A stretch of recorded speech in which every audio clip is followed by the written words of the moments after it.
Now I'm going to give you a demonstration of the way things used to be mastered versus how they're mastered today, using a CD that I originally purchased back in 1984, I believe, so it was done very, very early in the CD and digital world, and then I'm going to load in the remastered version of that same track on the CD from the same CD, except that it's the remastered version.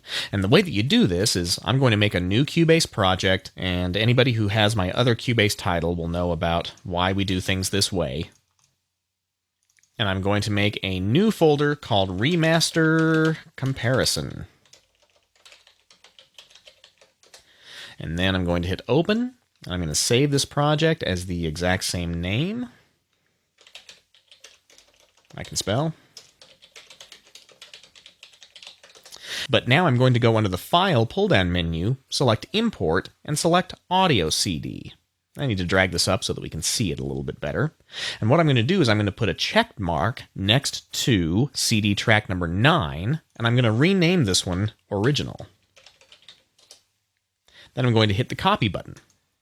Now, in the interest of time, I'm just going to fast forward kind of quickly here because you don't want to wait around for it to finish importing. So as soon as it's finished importing, I'm going to click OK. And then I've got the original audio file loaded into a Cubase track. Now I'm going to hit the eject button, and I'm going to eject that original CD, and I'm going to throw in the remaster. Once that CD mounts up, I can do the same thing, select File, Import, Audio CD. And then I'm going to select the same track number 9. You'll notice that there are 2 more tracks on this remastered version of the CD, because that's another way they get us to rebuy all of our old CDs. It's not only do they remaster them, but they put more stuff on them. So it usually is a good way to get music that you have never heard before from one of your favorite bands. But I'm going to rename this one Remaster. And then I'm going to hit the Copy button. And then magically, just like a cooking show, it's done. We've moved forward in time a little bit here. So I'm going to click on OK. And then I'm going to drag that remastered file onto its own track. And I'm going to rename that track Remaster. Now I have both versions of that song loaded onto 2 different Cubase tracks. But to really be able to see the differences, I'm going to come over here and I'm going to select to zoom the tracks full. So now I have both tracks on an equal view. Here's the original. See how much bigger the remastered file is than the original?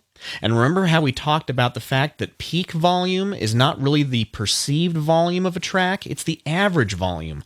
Well, look how much thicker that audio information is compared to the original.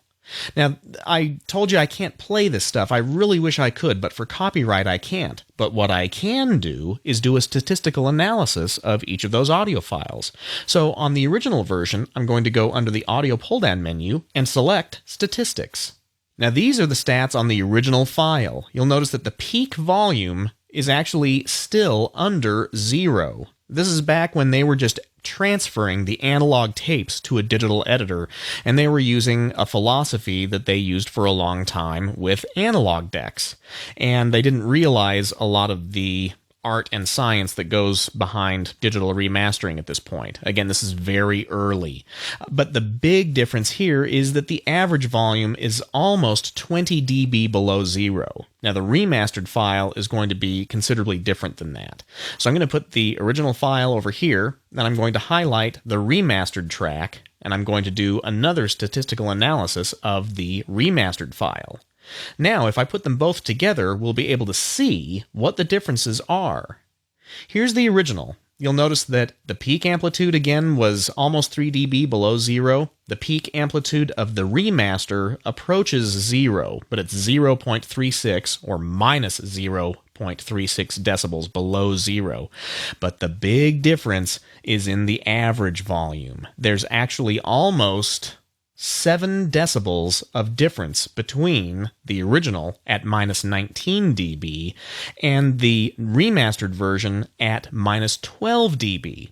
And for every 10 decibels, if you go up or down, there's double the volume, or you divide the volume in half. So really, since there is a 7 decibel difference between the original and the remaster, as far as how the human ear perceives it, is going to be getting pretty close to twice as loud. And actually, I'm going to close both of those windows. And now that we know that the remaster is going to be almost twice the volume, we can actually see that that's going to be the case, because it's this middle range. It's the average volume of each file that's going to tell your human ear which sounds louder. So by comparing these two identical songs and looking at the difference 20 years makes in the concept of mastering, you might assume that, well, they just make everything louder. And they do make everything louder, but there are other refinements that they do. However, this whole volume concept has turned into a war. I really hate calling things a war, but there is a volume war going on right now in the world of mastering. And I need to talk to you about what it's known as in the popular culture, which is called the loudness war.